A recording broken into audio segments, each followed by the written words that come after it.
최강의 변호사들이 모였다 로이어 벤저스입니다. 네, 이혼 시리즈에서 이혼 전문 변호사가 알려주는 이혼할 수 있을까입니다.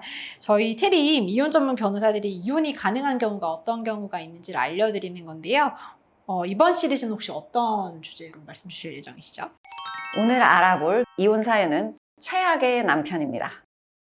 이혼해야만 하는 최악의 남편. 사건하면서 우리도 종종 만나게 되죠. 하지만 이제 이 세상에 최고의 남편들이 더 많긴 하지만 가끔 사건을 하다 보면 이런 최악의 남편들이 있는데요. 변호사님 혹시 기억에 남는 최악의 남편 있으세요?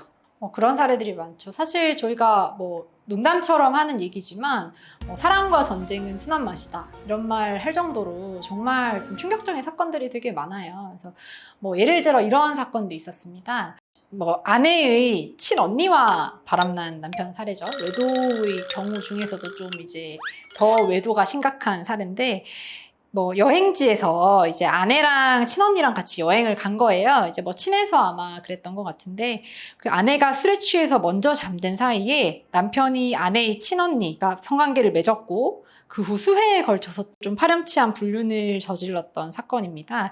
아내가 심지어 외도 현장을 직접 목격하기까지 했었다고 해요. 그래서 우울증과 수면장애로 좀 극심한 정신적 고통에 시달리던 중에 이혼 소송을 청구했던 그런 사례가 있죠. 이게 외도가 여러 가지 형태가 있지만 참 이런 충격적인 사례들도 있습니다. 정말 듣기만 해도 너무 끔찍한 사례네요.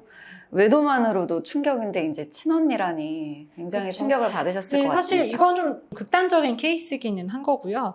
사실은 이 외에도 남편의 여러 가지 행위나 이런 것들로 이혼을 하게 되는 사연은 되게 많습니다. 대표적인 게 폭력, 폭언인데요.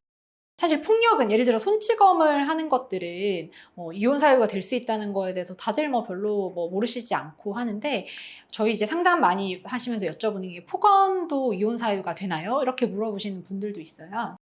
결론부터 말씀드리면 됩니다. 근데 한두 번 정도 예를 들어 우발적으로 폭언을 하거나 욕을 하거나 이 정도 가지고는 좀 어렵고요. 이제 지속적으로 이런 폭언이나 아니면 위협, 이제 무섭게 말씀하시는 거죠. 이런 것들이 반복되었다는 게 입증이 된다면 당연히 이혼 사유가 될 수 있고, 혼인 파탄의 원인도 남편에게 있다고 볼 수 있습니다.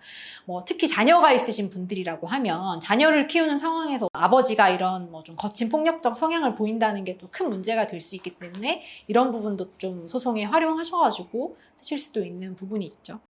다만 이런 케이스, 폭력, 폭언 같은 경우에는 특징이 이게 자꾸 노출이 되다 보면 어떻게 보면 좀 익숙해지셔가지고 이게 괜찮지 않냐라는 생각도 하시고 많이 망설이세요. 근데 저희가 상담을 해보면 보통 이혼이라는 마음이 들 때까지 정도에 오신 분들은 결국은 망설이시지만 나중에 그렇게 좀 파탄을 맞으시는 경우가 되게 많더라고요. 저희가 안타까운 게 차라리 빨리 정리를 하고 어떻게 보면 준비를 잘 대응을 하셔서 본인의 건강과 행복을 찾으시는 게 좀 좋은 일이 아닌지. 사실 저희가 이혼이 어떻게 보면 안 좋은 일이라고 볼 수도 있겠지만 어떻게 보면 또 개인의 행복을 찾는 일이기도 하거든요. 그래서 저희는 이혼 소송 성공시켜 드리고 되게 행복을 찾아드린 것 같은 그런 뿌듯함을 느끼는 경우도 솔직히 많습니다. 새로운 봄이 온다고 하죠. 그렇죠. 새로운 봄이 온다고 저희 표현을 하거든요. 그래서 그게 나쁜 일만은 아니고 안 맞는 사람들은 또 각자 사는 것도 방법인 것이죠.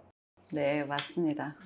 근데 이제 폭언이나 폭력 외에도 부정행위나 특히 이런 외도, 이런 사실 폭력, 폭언이 일어나는 이유 중에서 좀 여자 문제나 이런 것들이 또 사유가 되는 경우도 많은데, 이런 걸 좀 발견했을 때 어떻게 해야 되냐 하고 당황하시는 분들이 많습니다. 이거를 그냥 넘어가야 되나? 모른 척 해야 되나? 라고 생각하실 수 있는데, 이게 자칫하면은 본인이 나중에 이혼 소송이나 이런 데서 불리하게 쓰일 수 있기 때문에 이 부분에 대해서는 유의를 하셔야 됩니다. 이게 우리나라 법에서 사실 부부간 잘 살아보라고 넣은 규정인 것 같은데, 이런 부정행위, 그러니까 외도에 대해서 사전에 동의를 했거나 사후적으로 용서를 했을 때는 나중에 이혼을 청구 못한다고 규정이 돼 있습니다. 그래서 이 경우에도 심지어 제척기간이라고 해서 이제 부정행위를 안 날로부터 6개월, 그리고 있은 날로부터 2년이 지나면 소송으로 이런 것들을 다투지 못하도록 돼 있어요. 좀 불합리하다고 볼 수도 있지만 사실 예전에 있었던 일에 대해서는 좀 어려운 거죠. 그리고 혼인 전에 있었던 외도에 대해서도 사실 이혼 사유로 다투기가,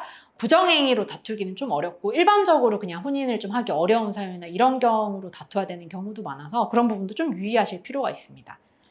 다만 과거의 외도가 현재까지 계속 이어지고 있다면은 이런 경우에는 여전히 이제 이혼 사유로 그래도 다퉈볼 수는 있겠죠. 그리고 이제 아까 용서와 관련된 이제 내용이 잠깐 나왔었는데 우리 민법에서는 사후에 용서를 한 경우 이혼 청구를 하지 못하도록 하고 있어요. 근데 이제 사람이 잘못을 했다가도 이제 잘못을 들키고 나면 나 이제 다시는 안 그러겠다. 한 번만 용서해달라. 이렇게 얘기를 하는 경우가 굉장히 많아요. 그러면 또 이제 안타까운 마음에 그리고 사랑했던 사람이니까 다시 용서를 하고 다시 잘 살아보려고 하시는 경우들이 많이 있습니다. 하지만 이제 종국에 가서는 안타깝게도 신뢰 회복이 되지 않고 이제 자꾸 옛날 사실이 떠올라서 화가 나고 분해서 이제 다시 살지 못하겠다. 이제 그때 외도했으니까 나 다시 이혼하겠다라고 말씀하시는 경우가 있는데요. 방금 말씀드렸듯이 사후 용서를 해버린 경우에는 다시 이혼 청구를 하지 못하도록 규정하고 있기 때문에 만약에 이제 배우자의 외도 사실을 알게 됐다라고 하는 경우에도 이제 섣불리 이제 용서의 취지의 말을 하는 것은 주의하셔야 됩니다. 예를 들어 뭐 너무 각서를 써서 이제 용서를 한다 이런 식으로 쓰시거나 그쪽에서 녹취를 하고 있는 것 같은데 뭐 용서를 했다 이런 말씀을 굳이 하실 필요는 없고 그냥 이제 그냥 알고 넘어가고 그냥 그런 일을 뭐 넘기실 수는 있지만 좀 기록으로 남기실 수 있는 거에 대해서는 유의를 하실 필요가 있겠다. 물론 이 부분에 대해서 조금 유연하게 봐서 이제 혼인을 계속할 수 없는 사정이다라고 볼 수는 있지만 그래도 형식적으로 그런 부분이 있기 때문에 좀 유의를 하시는 게 좋겠습니다. 네.